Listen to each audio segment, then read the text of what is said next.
Bonjour, nous allons résoudre un exercice sur les angles alternes internes. Voici l'énoncé de l'exercice. Sachant que ACB est égal à 43 degrés, ACB est égal à 43 degrés, EAD est égal à 47 degrés, EAD est égal à 47 degrés, et que les droites FH et GE sont perpendiculaires, on nous demande de démontrer que ces droites-là, D1 et D2, sont parallèles. Donc, premièrement, pour démontrer que ces deux droites sont parallèles, il suffit de démontrer qu'il existe deux angles entre ces deux droites-là, qui sont alternes, internes et qui sont égaux. Si on réussit à trouver deux angles alternes, internes entre ces deux droites et que leurs mesures sont égales, alors on en déduit que ces deux droites-là sont parallèles. C'est ce que nous allons essayer de faire. Un petit rappel des angles alternes internes. Donc ce sont des angles qui doivent exister dans cette bande-là qui se situe entre les deux droites D1 et D2. Donc ça ne peut pas être cet angle, ni cet angle, ni cet angle, ni cet angle. Ça ne peut pas être des angles extérieurs. Excellent. Deuxièmement, donc si par exemple on considère cet angle-là BCA de 43 degrés, on va essayer de trouver un deuxième angle avec lequel ces deux angles seront alternes internes. Ok, donc l'angle ABC donc, est situé sur la droite D1.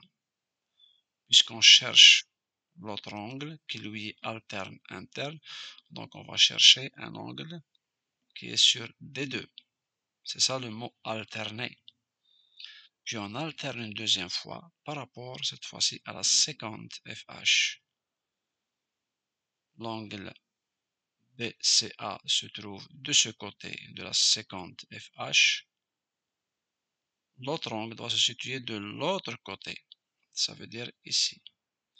Automatiquement, l'angle, c'est cet angle-là qui est DAC.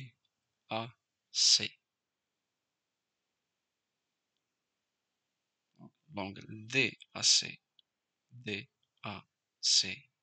et BCA sont des angles alternes internes. On va l'écrire ici. Voilà. On sait que BCA et DAC sont alternes internes. Maintenant, on va tenter de démontrer que la mesure de ces deux angles-là sont égales. Si on réussit à démontrer cela, ça veut dire que D1 et D2 sont parallèles. Excellent. Donc, on va exploiter une deuxième donnée ici qui nous dit que les droites GE et FH sont perpendiculaires. D'ailleurs, on le voit par ce rectangle ici, ce carré, pardon, qui démontre que ces deux droites sont perpendiculaires. On va exploiter ça.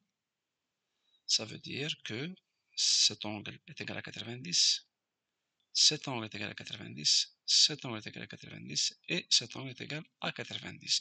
Nous, on va essayer d'exploiter plutôt l'angle EAC.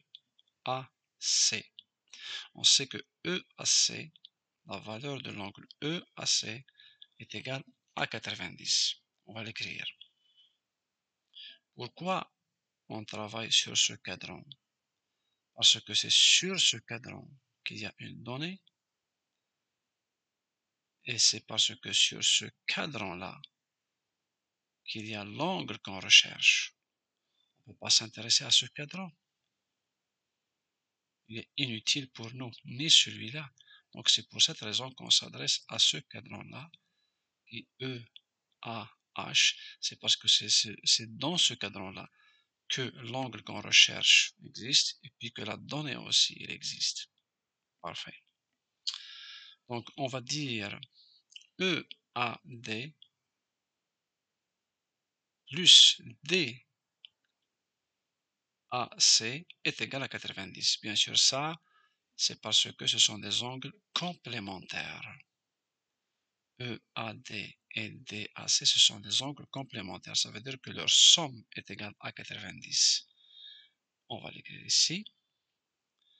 Et on va exploiter une dernière fois la dernière donnée qui est l'angle 47 ici, EAD.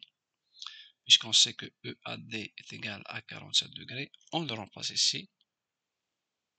Donc, on en déduit tout de suite DAC qui est égal à 90 moins 47 est égal à 43 degrés.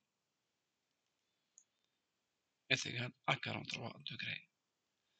Et on voit tout de suite que les angles alternes internes sont égaux. DAC et BCA sont égaux. Ça veut dire que les droites D1 et D2 sont parallèles. Excellent. L'exercice est terminé. J'espère que vous avez bien saisi, que vous avez bien aimé et à la prochaine.